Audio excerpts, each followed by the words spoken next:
अक्षय तृतीया का दिन स्वयं सिद्ध मुहूर्त माना जाता है। ये पर्व वैशाख माह के शुक्ल पक्ष की तृतीया तिथि को मनाया जाता है। हिंदू धर्म में इस दिन को बहुत खास माना गया है। अक्षय तृतीया पर त्रेता युग का प्रारंभ हुआ था। अक्षय तृतीया पर विष्णु अवतार भगवान परशुराम जी और 10 महाविद्या में नवम देवी भगवती राजराजेश्वरी मातंगी का जन्म उत्सव मनाया जाता है। इस दिन खरीदी गई वस्तु की लंबे समय समृद्धि प्रदान करती है, घर परिवार के लिए बहुत ही खुशहाली लाती है। इस साल अक्षय तृतीया की वैशाख माह के शुक्ल पक्ष की तृतीया तिथि 22 अप्रैल 2023 को सुबह 7:49 पर शुरू होगी और अगले दिन 23 अप्रैल 2023 को सुबह 7:47 तक रहेगी। पंचांग के अनुसार 22 अप्रैल को तृतीया तिथि अधिक समय तक रहेगी। पूजा और खरीदारी का मुहूर्त भी इसी दिन प्राप्त हो रहा है। ऐसे में 22 अप्रैल को लक्ष्मी नारायण की पूजा और मूल्यवान चीजों की खरीदारी शुभ रहेगी। वहीं अक्षय तृतीया पर स्नान का विशेष महत्व है। ऐसे में 23 अप्रैल को ब्रह्म मुहूर्त में पवित्र नदी में स्नान करना पुण्यकारी रहेगा।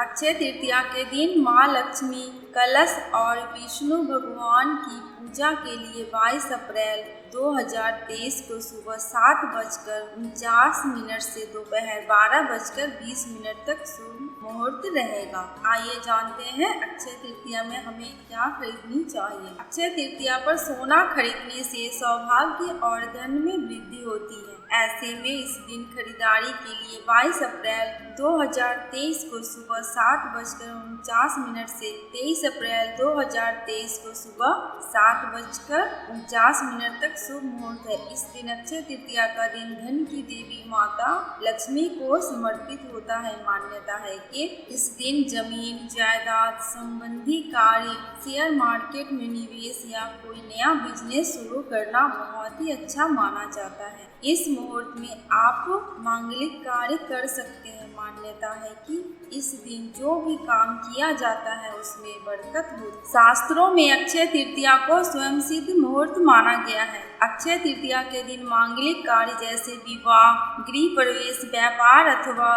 उद्योग का प्रारंभ करना अति शुभ फलदायक होता है। सही मायने में अक्षय तृतीया अपने नाम के अनुरूप शुभ फल प्रदान करती है। अक्षय तृतीया पर सूर्य व चंद्रमा अपनी उच्च राशि में रहते हैं। आइए जानते हैं 25 बातों से अक्षय तृतीया का महत्व। नया वाहन लेना या गृह प्रवेश करना, आभूषण खरीदना इत्यादि जैसे कार्यों के लिए तो लोग इस तिथि का विशेष उपयोग करते हैं। मान्यता है कि यह दिन सभी का जीवन में अच्छे भाग्य और सफलता को लाता है। इसलिए लोग जमीन जायदाद संबंध कार्य, शेयर मार्केट में निवेश, रियल एस्टेट के सौदे या कोई नया बिजनेस शुरू करने जैसे काम भी लोग इसी दिन करने की चाह रखते हैं। अक्षय तृतीया के विषय में मान्यता है कि इस दिन जो भी काम किया जाता है उसमें बरकत होती है। यानी इस दिन जो भी अच्छा काम करेंगे उसका फल कभी समाप्त नहीं होगा। अगर कोई बुरा काम करेंगे तो उसका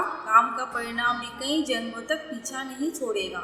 धरती पर देवताओं ने 24 रूपों में अवतार लिया था। इनमें छठा अवतार भगवान परशुराम का था। पुराणों में उनका जन्म अक्षय तृतीया को हुआ था। इस दिन भगवान विष्णु के चरणों से धरती पर गंगा अवतरित हुई। सतयुग, द्वापर व त्रेता युग के प्रारंभ की गणना इस दिन से होती है। वैशाख के समान कोई मास नहीं, सतयुग के समान कोई युग नहीं, वेद के समान कोई शास्त्र नहीं और गंगा जी के समान कोई तीर्थ नहीं।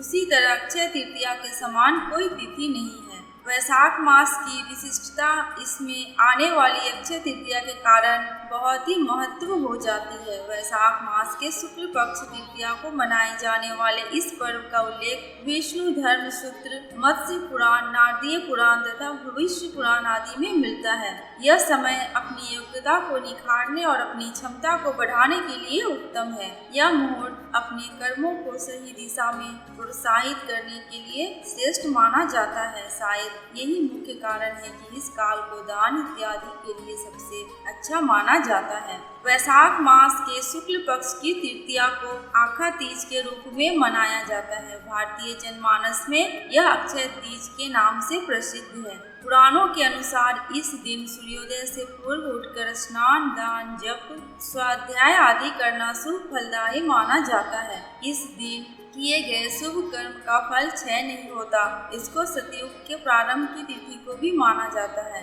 इसलिए इसे कृतयुगादि तिथि भी कहते हैं। यदि इसी दिन रविवार हो तो यह सर्वाधिक शुभ और पुण्यदायी होने के साथ साथ अच्छे प्रभाव रखने वाली भी हो जाती है। मत्स्य पुराण के अनुसार अक्षय तृतीया के दिन अक्षत पुष्प, दीप आदि द्वारा भगवान विष्णु की आराधना करने से विष्णु भगवान की विशेष कृपा प्राप्त होती है तथा संतान भी अक्षय बनी रहती है। दीन दुखियों की सेवा करना, वस्त्रादि का दान करना और शुभ कर्म की ओर अग्रसर रहते हुए मन वचन व अपने कर्म से अपने मनुष्य धर्म का पालन करना ही अक्षय तृतीया का पर्व की सार्थकता है। कलयुग के नकारात्मक प्रभाव से बचने के लिए इस दिन भगवान विष्णु की उपासना करके दान अवश्य करना चाहिए।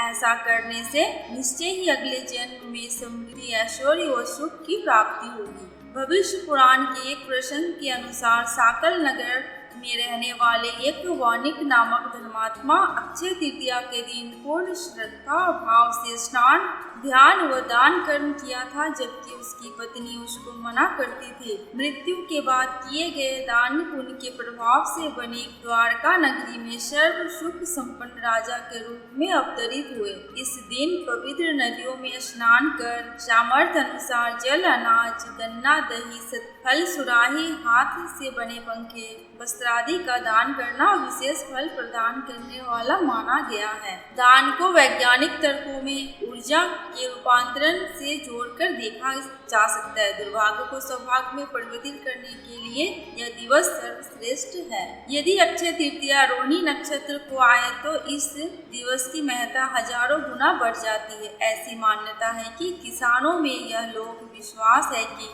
यदि इस तिथि को चंद्रमा के अस्त होते समय रोहिणी आगे होगी तो फसल के लिए अच्छा होगा और यदि पीछे होगी तो उपज अच्छी नहीं होगी। इस दिन प्राप्त आशीर्वाद बेहद तीव्र फलदायक माने जाते हैं। भविष्य पुराण के अनुसार इस तिथि की गणना वादी तिथियों में होती है। सतयुग, त्रेता और कलयुग का प्रारंभ इसी तिथि को हुआ और इसी तिथि को द्वापर युग समाप्त हुआ था। रेणुका के पुत्र परशुराम और ब्रह्मा के पुत्र अक्षय कुमार का प्राकट्य इसी दिन हुआ था। इस दिन श्वेत पुष्पों से पूजन कल्याणकारी माना जाता है। धन और भौतिक वस्तुओं की प्राप्ति तथा भौतिक उन्नति के लिए इस दिन का विशेष महत्व है। धन प्राप्ति के मंत्र, अनुष्ठान व उपासना बेहद प्रभावी होते हैं। स्वर्ण, रजत, आभूषण, वस्त्र, वाहन और संपत्ति के क्रय के लिए मान्यताओं ने इस दिन को विशेष बताया और बनाया है। बिना पंचांग देखे इस दिन को श्रेष्ठ मुहूर्तों में शुमार किया जाता है।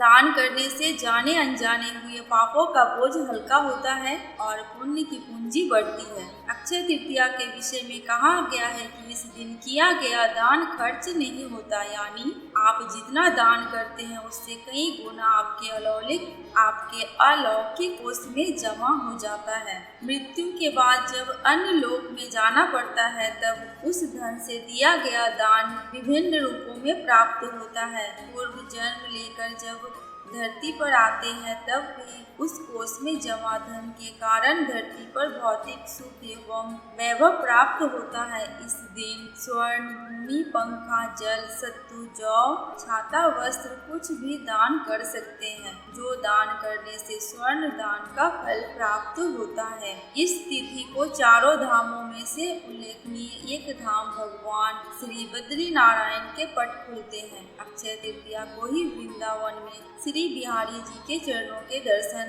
वर्ष में एक बार ही होते हैं। दोस्तों, कमेंट बॉक्स में विष्णु भगवान की एवं लक्ष्मी माता की जयकारा लगाना बिल्कुल भी मत भूलना।